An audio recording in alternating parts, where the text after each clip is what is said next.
allegiance to the flag of the United States of America and to the republic for which it stands, one nation, under God, indivisible, with liberty and justice for all.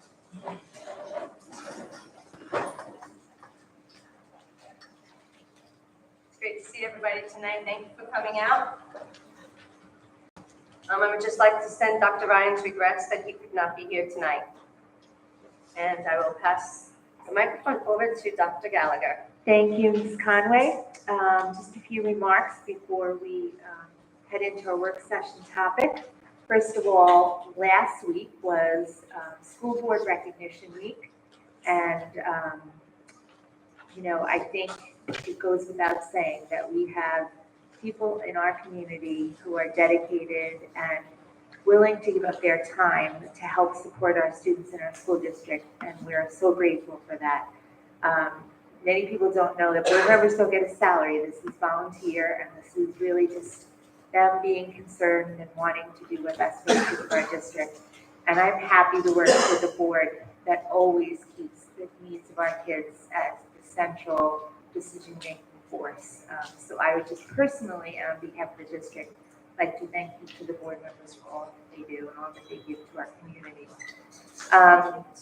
You're welcome. And in particular, I'd like to congratulate our board president tonight, who earned a certificate of achievement from the New York School Boards Association for completing 75 points of leadership training. So congratulations. You are welcome. Just a few words of update on the events of today. As most of you know, around 11:45, we received notice from students, which was great, who passed along to us a social media post that was concerning. We immediately put the high school on lockout since the post was about external danger, and contacted the Nassau County Police Department and the Long Beach Police Department. And they advised us pretty quickly that this looked like a copycat post that had been circulated for several days. In fact, there was another district in Valley Stream in Nassau County that had a similar post. I don't know that it was Valley Stream, so I don't think that that's true. It's another district in Nassau County that had a similar post, almost word for word, last night. So our police department is investigating these posts with Homeland Security. They advised us right away they did not think there was any credible threat or danger to our students. But because it was towards the end of the day, we did decide to cancel our after-school activities at the high school and at the middle school, mostly because of proximity and because it targeted students who were older. 8th graders can look similar to high school students. We did not curtail our after-school activities at the elementary schools because we felt our students were safest in the building, and to send home students who were expecting to stay for elementary enrichment would potentially have caused more issues for them with childcare and just supervision at home. So, we talk through these things. We have a very principled protocol that we follow. I am so grateful to our police departments, both of them, who work with us so well. They provided patrol cars at both campuses throughout the afternoon. When I go home tonight, I'll check in with our contacts and see where things are. We're hoping to have a normal day tomorrow, and I'll send out an email to the community when I go home tonight, giving an update. And just wanted to update you all on that. I'd like to tonight ask our Executive Director for Special Education, Pupil Personnel Services, Dr. Brancaccio, to lead us through a conversation about the continuum of support services. Dr. Ostroff will kind of set the frame a little bit about the general ed continuum, and then Dr. Brancaccio will do the bulk of the presentation. At the end of it, I'll give you a little bit of an update, as I have been at fall board meetings on our strategic planning process. Dr. Brancaccio. I'll start off by contextualizing special education in the framework of response to intervention, or RTI. So response to intervention is a program that's designed to support all students and their continuum of academic growth and progress. You can see there's tiers, and tier 1 refers to the interventions that a teacher may be implementing in a classroom or responding to an individual or a group of students' needs. So you may have individual or small group lessons like letter identification games, sight word practice, different interventions, whether it be in math, in fact fluency, or different practice to meet those students' identified needs. And then we use universal screeners such as iReady, NWEA, and benchmark reading assessments. And then we also look at formative, summative assessments that are also formal and informal to monitor student progress. And teachers use that to intervene when and if needed to maximize student success. Our RTI plan, which is posted on our website, shows the criteria used to identify students that are in need of support beyond those provided in the classroom.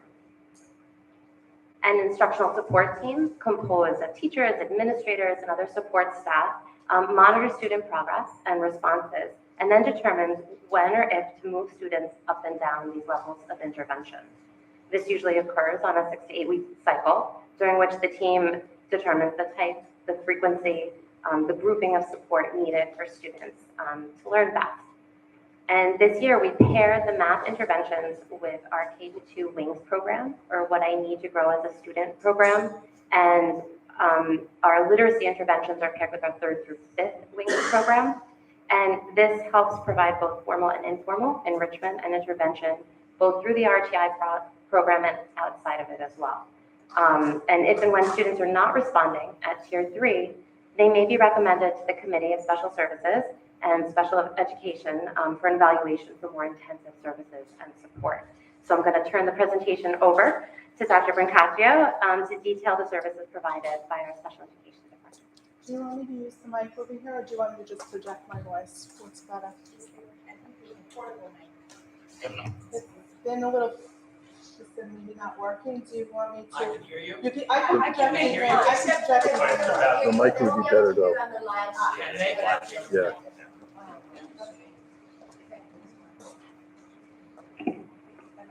I think I can move this. Yeah, I can move this. Awesome. Okay. Okay, so in preparation for the presentation, what I thought I would try to lay out for everyone is our continuum of services in the, am I talking too loud? This is, sorry.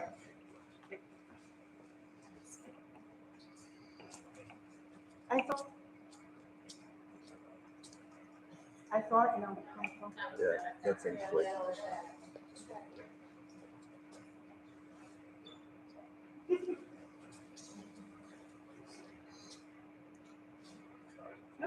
Keep it trying. Okay, so what I thought we would do is we would lay out the framework of what the continuum of services are, both by regulation and what we have here in our district. In addition to that, what I thought I would do is also lay out for you what it looks like across buildings, so what types of programs and services we have within our buildings, and then describe those programs and services, and then where we're headed, or what the hope is for where we're headed. So hopefully I got that accomplished throughout this presentation. So our services, as listed here, we have everything from related services, which could include occupational therapy, physical therapy, speech and language services, vision, orientation and mobility, etc. Then there's a resource room services, consultant teacher services, both direct and indirect, although that doesn't say that there, but it is direct and indirect, integrated co-teaching services, and special classes. The ratios differ, but there's an 8-1-2 ratio, 12-1-2, 12-1-1, and 15-1. On the next slide, what I thought I would do is present what Part 200 of the state regulations, that's what guides special education, what they differentiate in the guidelines, and what we have here in district. And as you can see from the grid, that we have all of the services that are indicated in Part 200. Our ratios are a little different in that we have a 12-1-2, we have a 12-1-1, a 15-1, and an 8-1-2. Historically, there was a time in the district where we did have a 6-1-2. Now we have 8-1-2 classes. We have had 15-1s and 12-1s, and that has differentiated over time, but currently those are the ratios that are in our district. So you could see that we pretty much offer all of the services that Part 200 speaks of in our district.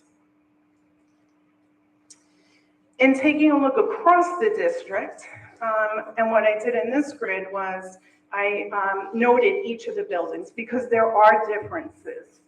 So all of our buildings have students that receive or could receive resource room that have related services in every building. Where it differs is the integrated co-teaching model and the special classes. So in our district, on the elementary level, we have East and West School have integrated co-teaching, and Lido and Lindell is where our special classes are. However, on the middle school and the high school level, it's consistent. So integrated co-teaching programs are at the middle school, they're also at the high school.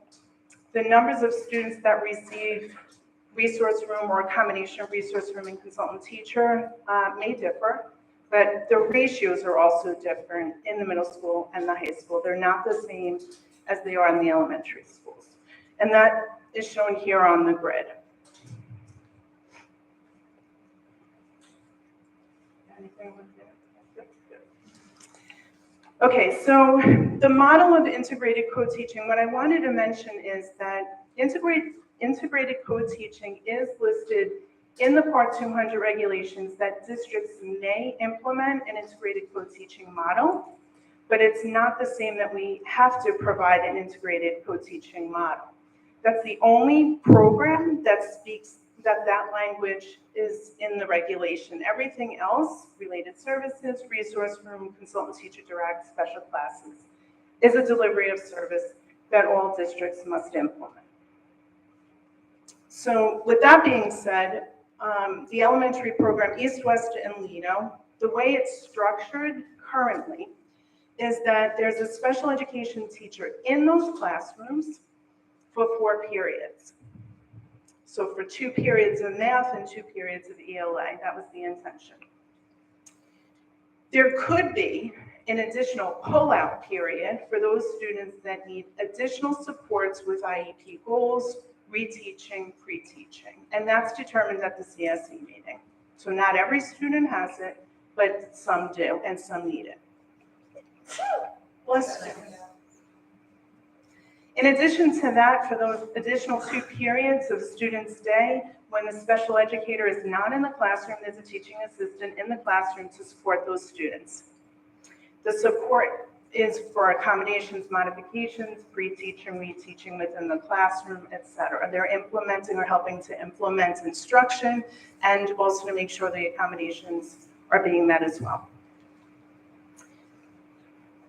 The ratio in an integrated co-teaching model by regulatory standards can go up to 12 students in each of the classes. However, practically, we made a commitment that we would not reach that 12 number because very often in our classes, we have smaller class size. Had we reached that, we would have more students with disabilities than those students that did not have disabilities, unbalancing it. So we tend to have 6 to 10 students in our elementary programs. On the secondary level, it's content specific. So the special education teacher is co-teaching with a gen ed teacher, science, math, English, and social studies. So it's per period. In addition to that, there is also, both at the middle school and the high school, there's an additional period, typically alternating days, where the student can receive what we call a lab period, support period, used to be called strategies period. It's an additional period, like similar to the elementary, where they need additional support with IEP goals, with reteaching of material, pre-teaching of material, same concept, but it looks different on the middle school and high school based on scheduling. In addition to that, as you can see, on the high school and middle school level, it's 10 to 12 classified students. Again, those students in those classes, the numbers might be higher. We take that into consideration when we're doing our scheduling, or at least try to keep that in mind when scheduling. So in an effort to take a look at what other districts typically, and I think we did just South Shore of Nassau County. We surveyed our colleagues in other districts, and anybody who tries to do that, you know how difficult that can be to get information back, but we tried our best. And this is a list of the other, I'm sorry, if you can't see that, I apologize. This is a list of the other school districts that were kind enough to respond to the inquiry as to what type of model on the elementary school they have for integrated co-teaching. We wanted to get a sense of what other models were out there and compare it to what we're delivering for our service to see what, if any feedback that they can give us. So that's the list of all of the schools that we received feedback from. So what I'm about to present is, took that information, I tried to collate it in a way that made sense for everyone. So it ranges from anywhere from 2 hours on upward to a full day program. And I'm going to show each slide what that looks like. And there is some consistencies within each, and I'll point them out. So for example, on this side, we speak to 2 to 3 hours. I do want to preface this slide by saying that the next slide will say almost like an overlap. It was hard to collate it, so it's like anywhere from 2 maybe to 4 hours, roughly somewhere when you see the next slide. The consistency, as you look at it, we looked at what structure, how many students are classified or that have IEPs in those classes. We wanted to get a sense of what other districts were doing in terms of that. And then we looked at where do you support them in terms of their IEP goals? And so this slide speaks to, there are a lot of consistencies, especially when you're taking a look at how do you address the IEP goals. Many of them are in a separate goal work period, in a small group, one-to-one. I'm not going to go through all of them, but you can see as it's outlined there, the differences.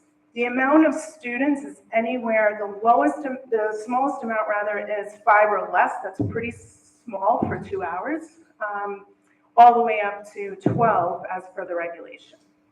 So it ranges. The next model is a half-day model, or people report it as a half-day model. Similarly, they have small group or one-to-one work during the class time. And they also have a separate goal work period, similar to the slide before.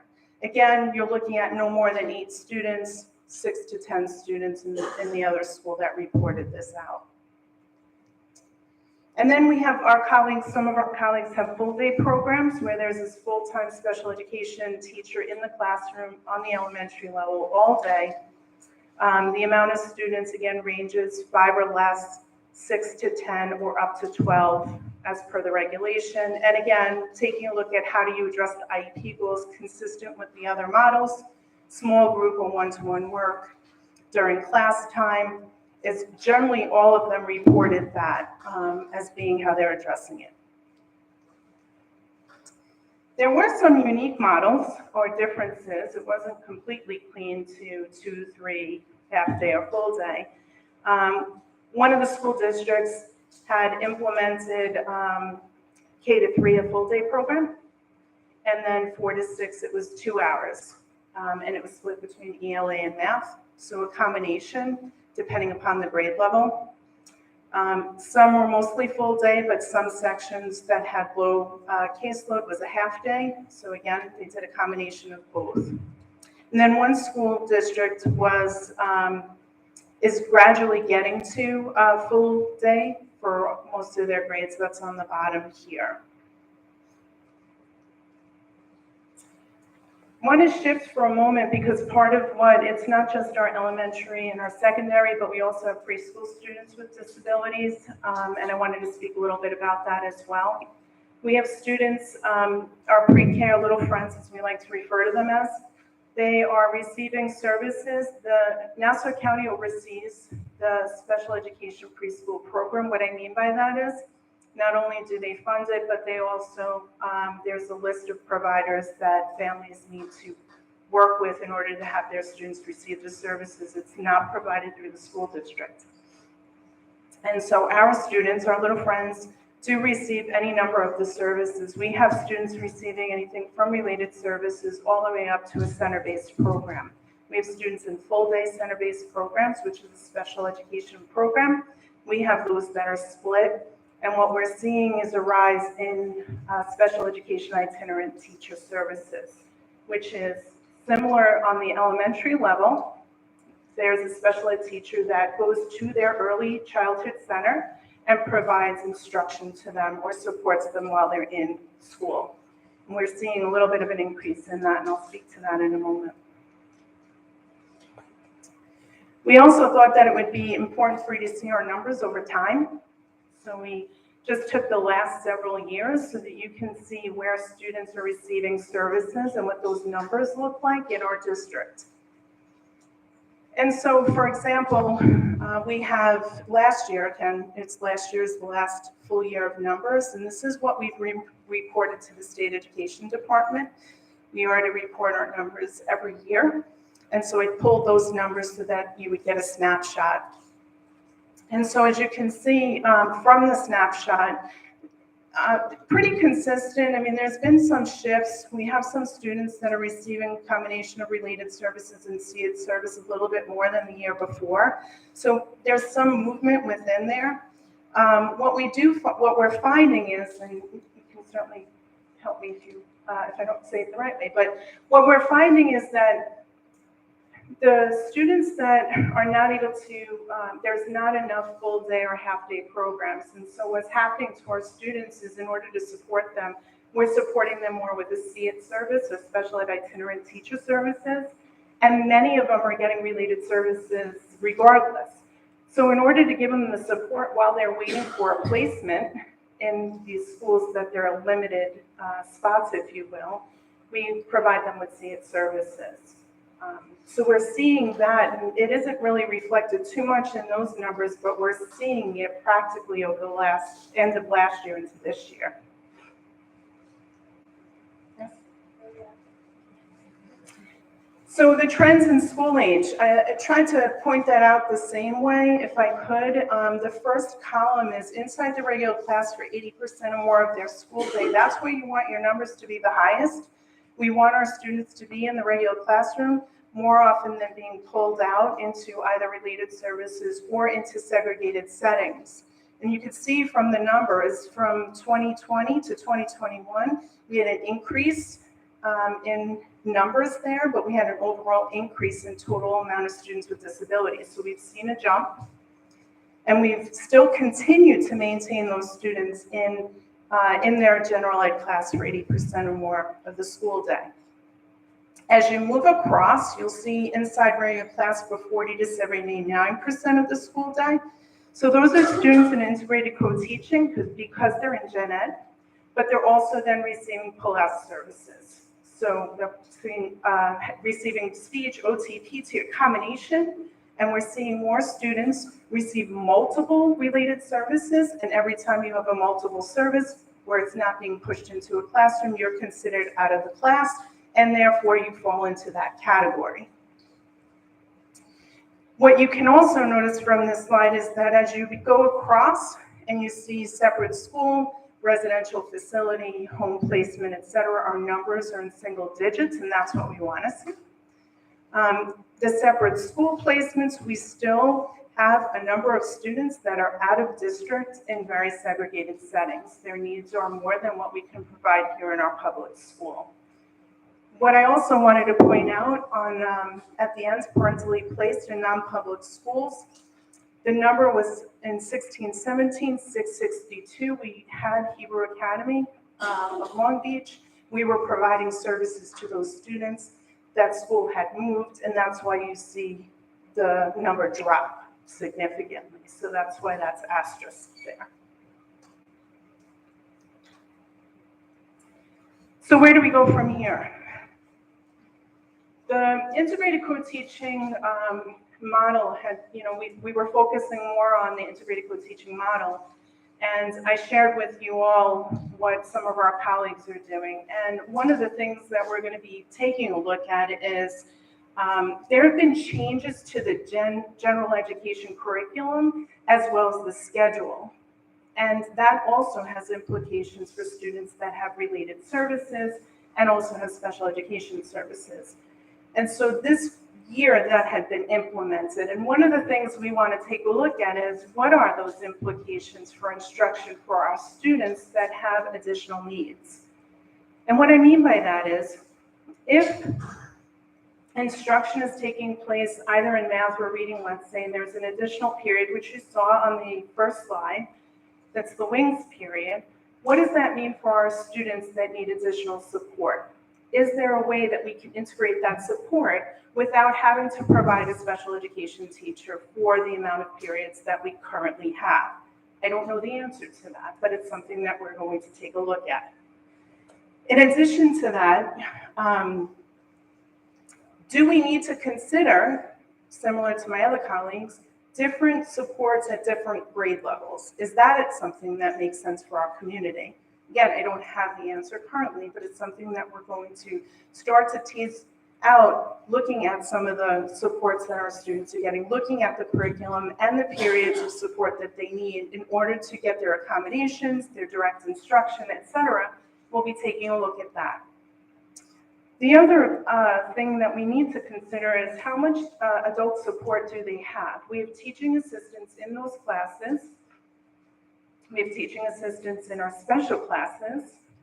We have one-to-one support for our students. And it's something that we're always revisiting to see if we're providing too much support for our students. We want our students to be independent.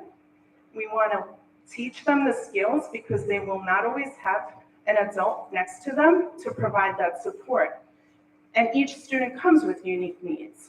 And so not everybody can you release every student at the same time. And it's not a picture. We need to look at each individual student, but conceptually, we want to take a look at how much support are we giving to them? Are there other structures in place that can provide that same support without having an adult support them? And again, just something else to take a look at as we move forward with our model. So I don't have the answer to that either. I wish I had all the answers tonight, but I don't. But we're cognizant of it, and we're taking a look at all of these questions, especially given some changes that have happened in the structure of the elementary program. On the secondary level, again, taking a look at, do students need integrated co-teaching across all content areas? Very often they have it in all content areas, but that's something that we're going to ask different questions and start to take a look at what does that mean for the student. Can they have an integrated co-teaching science class, but maybe they don't need it in math? And so those are some conversations that we want to revisit. In addition to that, as if that wasn't enough, preschool. So as I said earlier, the county oversees currently the preschool programs. We've had many discussions, and a more recent one on the state education department came to one of our directors' meetings, and there's been a lot of conversation about district responsibility as it relates to preschools with disabilities. We suspect that over the next couple of years, that the state education department may in fact make the districts responsible for implementing services to preschoolers with a disability. This has been a conversation that has happened. It's now recirculating. And in fact, when the state education department representative came and had a conversation with all of the directors who were saying there are not enough programs for our students, you need to give us more funding, and we were arguing for all of the support, basically said, it's local districts' responsibilities to implement IEPs. With that being said, it is our students are on buses for little friends traveling for some of these programs, and some of the programs, they have wait lists. The bottom line is we're still responsible for them, and we're still responsible for supporting them. And so we have looked at that. Our district has supported us in making application to New York State Education Department to see if we would be approved to run a preschool program for students with disabilities. And so we are approved. We're hanging tight here a little bit, but we asked for a number of different programs that we knew our students in this community needed. Unlike many other communities, again, we're in Barrier Islands. There's a lot of implications for that. providers, programs, etc. So what we want to be able to do is we want to evaluate our own students. We want to provide our own services. We want to know what they're capable of doing when they're 2 turning 3, 3 turning 4, so that when they get to elementary school, we can see the numbers that you saw on that other slide, 4 segregated separate settings, diminish, because we have the supports and services in place for our students, and we know them early on, early intervention. So that's where we are with preschool. I think I laid out the advantages of having our own preschool program. You know, certainly comes at a cost, but at the same time, I think having our own knowledge of our own students and being able to provide the services, we have a dynamite, spectacular staff, related service providers, special educators, and we know we could do a very good job at helping to educate them and keeping them in the least restrictive environment.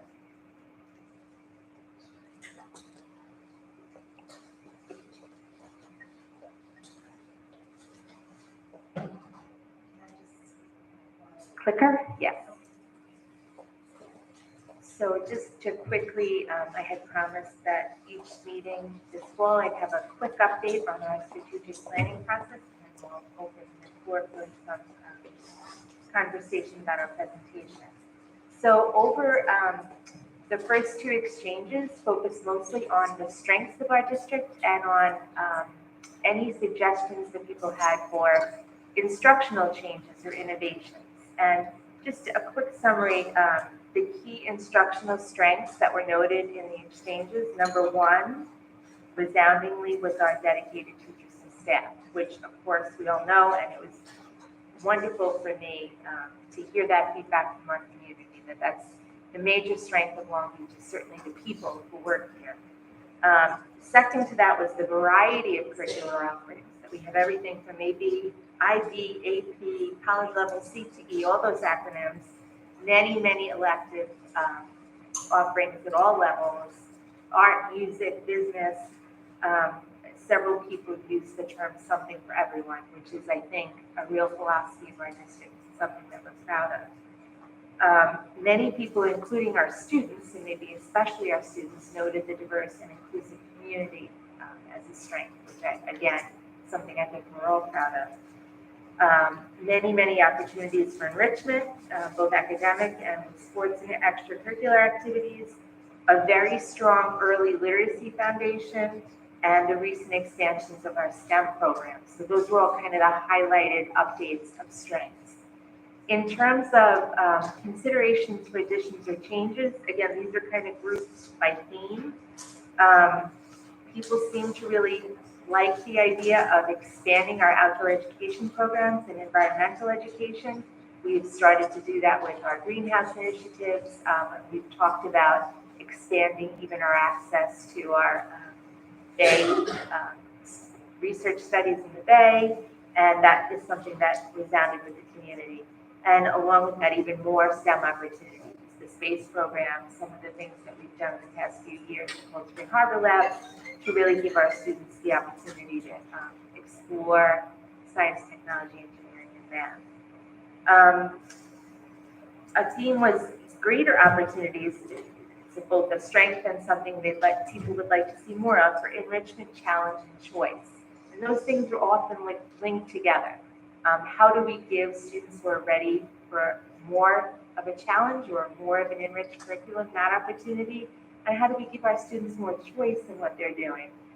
More opportunities to explore their passions and take courses that are relevant to them.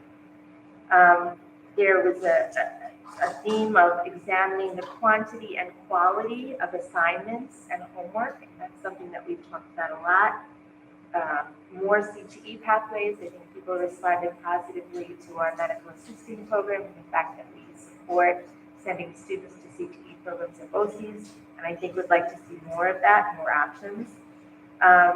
Definitely a theme to keep our class sizes small, something that's a value to our community, and to maintain our focus on mental health and wellness, which I think we will all agree with, particularly post-pandemic.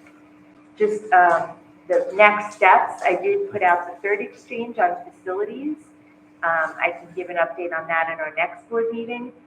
We will finished the last two exchanges. One is on parent support, and the last one is on possible supports or remedies for chronic absenteeism, which has been a bit of an issue in our district over the past few years, even prior to COVID. We will be hosting, and I'm going to send this out to families by the end of the week, 2 in-person opportunities for input. If people didn't like the exchange format, or they're not techie, or they just didn't get a chance to do it and they'd rather come and talk about this in person, we'll host at least 2 meetings. On November 3rd, Dr. Dawes is going to help me host one in Spanish, and then on November 7th in English, and we may add an additional one depending on the response to those meetings. I will either reopen the exchanges one more time before we close them, or what we may do is kind of take the data and put it in a little bit of a more streamlined format and send out something where people can respond on the Google form. Again, just really wanting to give anybody who wants to respond the opportunity to do so and have input. At the November board meeting, we'll again have a report on our progress. At the December board meeting, we'll give some of the final themes to the board that were suggested to us. And at the January board meeting, we'll have a formal plan for the board to look at adopting. Again, looking at real high-level goals that we want to keep as our priority for the next year. I don't think that was me, but anyway. With that, I'd like to turn it over to the board for questions and discussions on tonight's topics. Any board members would like to start? Sure. Just a quick comment. Thank you, Dr. Brancato, for the presentation. Thank you for your team. I know they're very dedicated. Sorry for my voice. I'm okay. I lost my voice. Few things. Special ed to us is extremely important. I know it's important to you. It takes a lot of focus on our students and of our staff. And having these types of presentations really does help us in understanding from the board perspective what we have to invest taxpayers' money into. So I appreciate the detail. I also appreciate the moving forward steps, because that's going to be part of our process on the board. So I also like that you guys presented aspects of the WINGS program and the ISD, because when you do special services, special ed, it's not only what people may think special education looks like.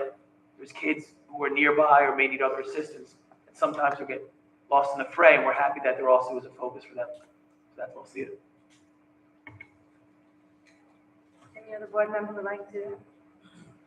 Any remarks? Sure, I'll go. Thank you, Dr. Brancato, and your staff for presenting this. It was very well organized, very well researched. Thank you very much. Of course, I read the presentation and all of the questions that you said. The question is, and I don't have an answer for it yet, were my questions. So I always want to know, what's going to work here, keeping in mind that we need to be fiscally responsible. So those are always the balances you get. So I eagerly await this year. The only issue that I kind of was a little surprised was, you talked about the number of adults in the room, and we've talked about that for years. So what makes this year different that you're not able to come to any conclusions based on our history of where we've been able to gain or lose in that area? So we have talked about I it. think you need to might just for the live stream. So absolutely, we have talked about it for probably as long as I've been here. We won't say how long that has been. And we really have moved to even to group support for students. I think we're doing that more often than not. There's a lot of factors. So to answer your question directly, why am I still not at the point where I can say, let's reduce? Part of it is even just student need. And when you're sitting and you're talking about that need, and then they're going into a classroom, it's, we're in isolation. We don't have that bigger picture all of the time. And so when they're in that classroom, like even this year, where there were structural differences, so is it possible now that there are enough supports in there from other adults? There is. but that's what I'm asking for a little more time on. To answer the other questions, my time frame will be, I'm hoping to have more by December, so that when we go into our annual review season and the budget preparation, I'll have a better understanding, and I'm hoping to answer those questions for you. Good. Yeah, because I do recall my son was in a integrated learning teaching model 15 years ago. And there were times where there were more adults in the room than there were kids. So it was, and I haven't been in a classroom in a while now. But I'm glad to hear that that you're working on that. I had one other question about the special ed preschool. It alarms me a little that the state ed is talking about. I understand that it would be wonderful for us to get to know our kids better and to get to know their needs better, even prior to them being school age. But if the state ed is planning on making districts responsible for those earlier, I think what used to be called CPSE or even earlier than that, would they give us the money that's now going to the county to pay for that stuff and then come to the school districts with the same purpose? And that's what we're hoping for, what that looks like. Right.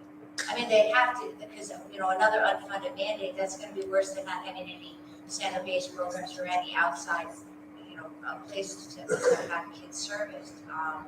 It would be almost worse to bring them in here and then not being able to provide what we want. And if you were going to decide at the secondary level that you said maybe not every student needs co-teaching in every content area, that would be done on a student by student basis, of course, right?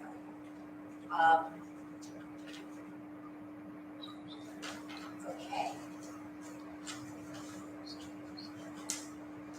That was it for you. Thank you again for your presentation. Dr. Gallagher, one question on the strategic plan. How are these in-person listening sessions or speaking, whatever you're calling them, how in-person opportunities for input, how are they being publicized? So I'm going to send out a parent link to all parents, and we'll put it on the district website and Facebook pages. So really, we are targeting parents, school-age, people with school-age Well, children. for these meetings, we are indeed. Now, we have posted all of the exchanges on our website. We've sent them out to Syntax to send out for a newsletter, and we've tried to, Facebook especially is really the place that we capture our community members. And we've had a decent response from community members, overwhelming number of parents, or the highest, but we've had some community members and alumni as well. Everybody in the community gets the newsletter? Yes. Okay, thank you. That's all I do, Thomas Pace. Is this working? No. No. Okay. I'll just talk loud. Can you guys hear me? Wait, do you want to try mine? Good? That's better. Okay. That's louder. So many of you know, special ed is near and dear to my heart. And I know many of you very well. So first of all, my first comment is thank you for your presentation. One thing that I love that you do, and you've done this with me personally, and I've seen you do it with other families, and you did it here tonight, is you walk us through the entire special ed process, which is daunting and exhausting and confusing on every level, and you make it easily digestible and understandable. And I mean that. You really do that so well, always, consistently. So thank you, and you did it here tonight beautifully. As far as my question, Ms. Verona stole my thunder, so I was curious about the funding as well. So I agree with her. We need to have that funding to support those students. And as far as the students having enough adults, too many or not enough, I guess I would put that back on you and question, is that also age-related? So when the children are obviously younger, they need more support, and as they get older, is it possible that we could take away the support? I've seen that personally with my own child, based on your all recommendations where I was very hesitant to take away, but it seems to really allow them to flourish. So I'm sure I'm not telling you anything you don't know, you've already thought of that, but that would be my only comment is, to keep the eyes on that and there. And really, I just want to say thank you because it was a really nicely done presentation. Thank you. I also want to thank you for the presentation. It took a lot of work to put all of that information in a format where it's easily understandable by everybody. It also takes a lot of work to reach out to your colleagues all over Long Island and collect the data. Thank you for that. That must have taken quite some time and quite some persuasion on your part. So I want to thank you for that. I just have like a couple, you did basically say that you don't know, you're not sure yet which is the best model for us. Right now, what type of advantages are you seeing that we have as a district that make us want to go in one direction or another? You really want me to commit here? All right, no. Just something to think about. I mean, so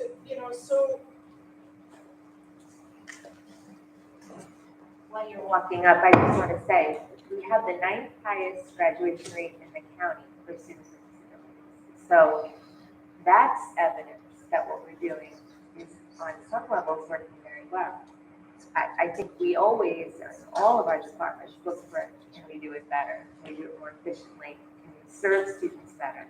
But I don't want to let it go by without saying, again, thank you to these people, because of them, we have the 9th highest graduation rate in the county. And the ones that are higher than we do have very different populations.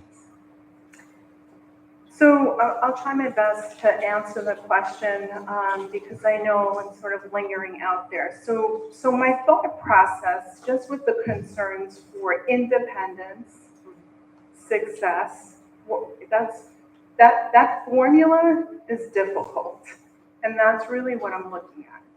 So how can students be successful at the same time building skills and being independent? And at what point can we afford to change that support? And because it's a program, we look at it a uniform way.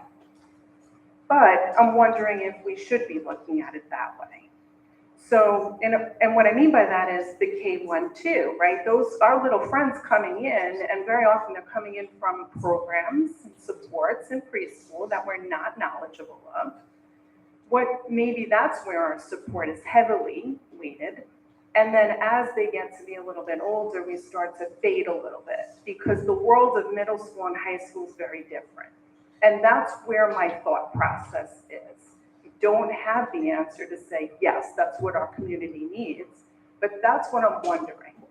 And I'm wondering if the 4 periods on the elementary level, what does that mean this year with some changes? So I just need a little more time to take a look at it, talk to my colleagues, talk to the people in the building to figure that out. Did that answer it a little bit better? Yeah, and I could see from your presentation how much thought you put into it because you spoke a lot about the pre-K and the younger grades, so you really see the importance of the foundation.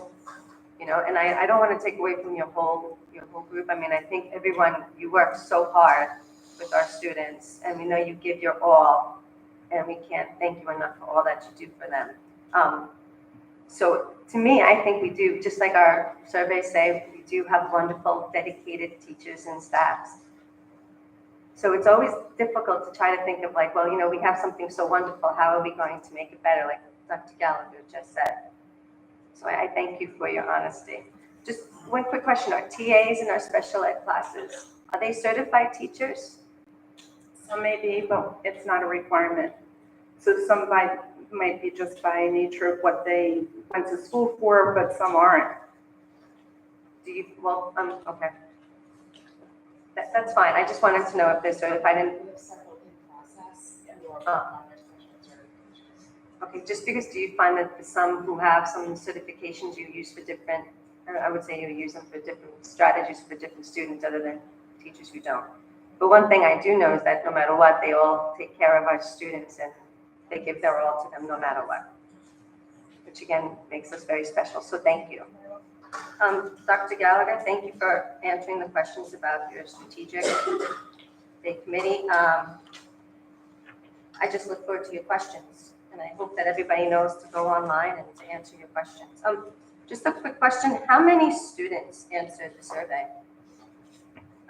Well over 1,000 on those questions. Yeah, high school and middle school. Thank you. Now we will take questions and comments from the public on the work session topic only. If you're going to speak, please come to the podium and clearly state your name and address.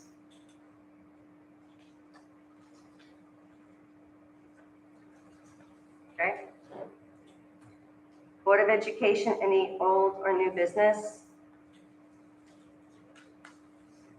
I would like to thank my colleagues for all of their hard work and for their volunteering their time to come to meetings and to go to volunteering to committees and going back to the community. And Dr. Gallagher, thank you so much for always supporting us and for answering all of our questions at any time. So thank you so much. Any other board member would like to speak? Okay. Questions and comments from the public on any topic?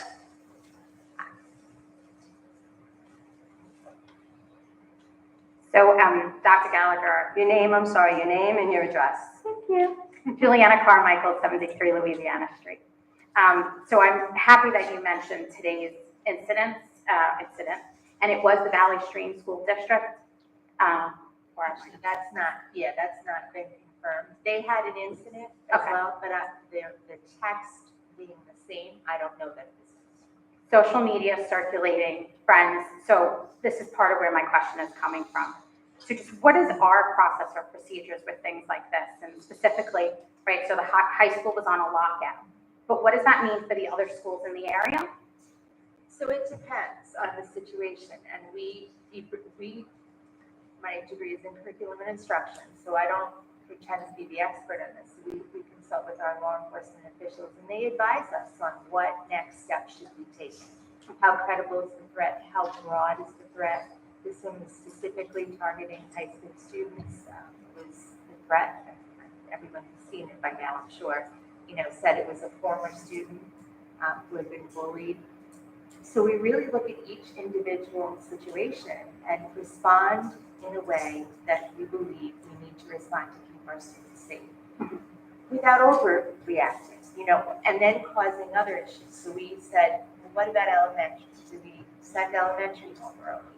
But then, if a second grader's parent thinks that they're staying for enrichment and they're coming home at 4:40 and find out at 1 o'clock that they're going to be home at 3:30, that can cause issues there, safety issues for us. We thought about Lido because Lido is at least more in proximity. I mean, I still don't believe there was any issue for elementary students, but Dr. Hernandez did call the parent. There's about 15 students who bike home, 5th graders from Lido.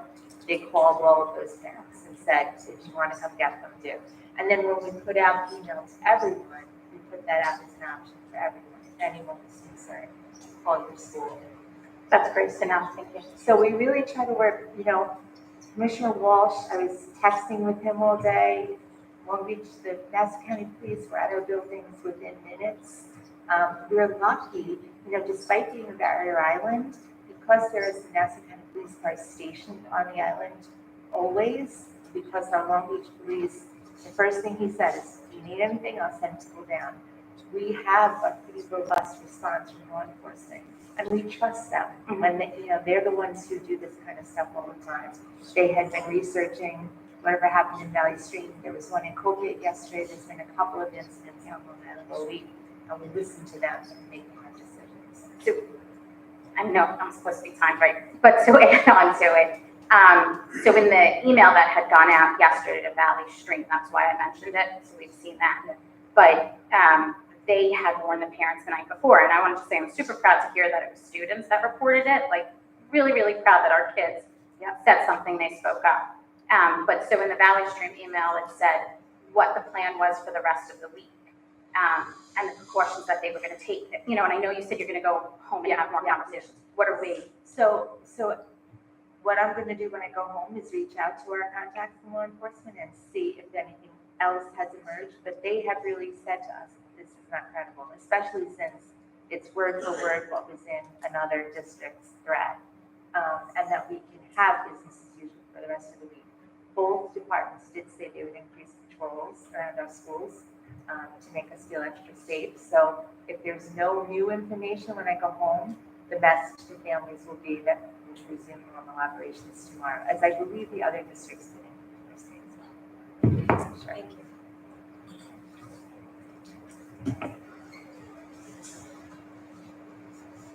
Long Beach Classroom Teachers Association.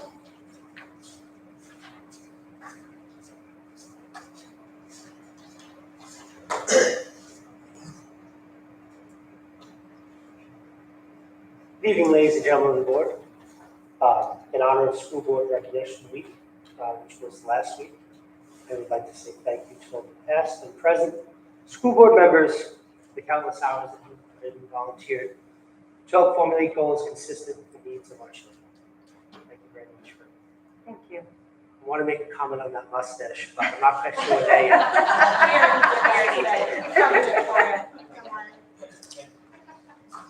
I know it's very, very close. Administrative, Supervisory, and PBS group.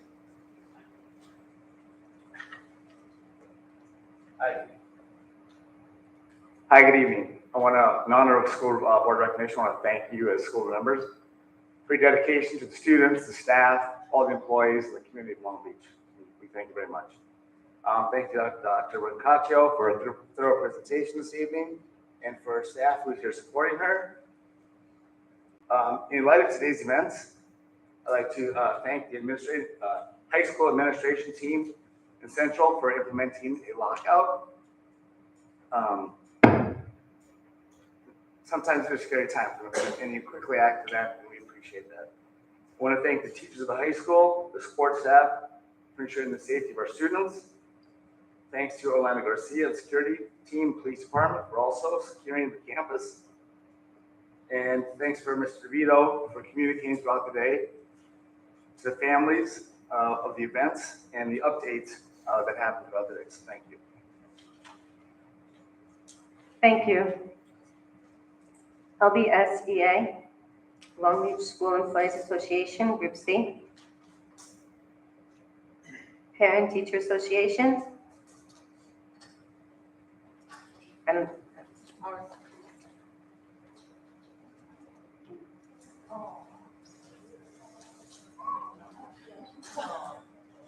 oh, wow.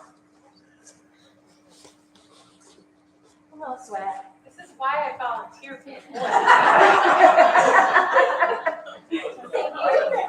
Oh my God, thank you so much. Yes. Thank you so much. We don't just do this for the swag, Miss B. It's just the kids call it. It's lovely. Thank you so much. Okay. Let's do an announcement. So a motion to adjourn. Motion. Have a great night, everybody. Thank you. Oh, all in favor? Aye.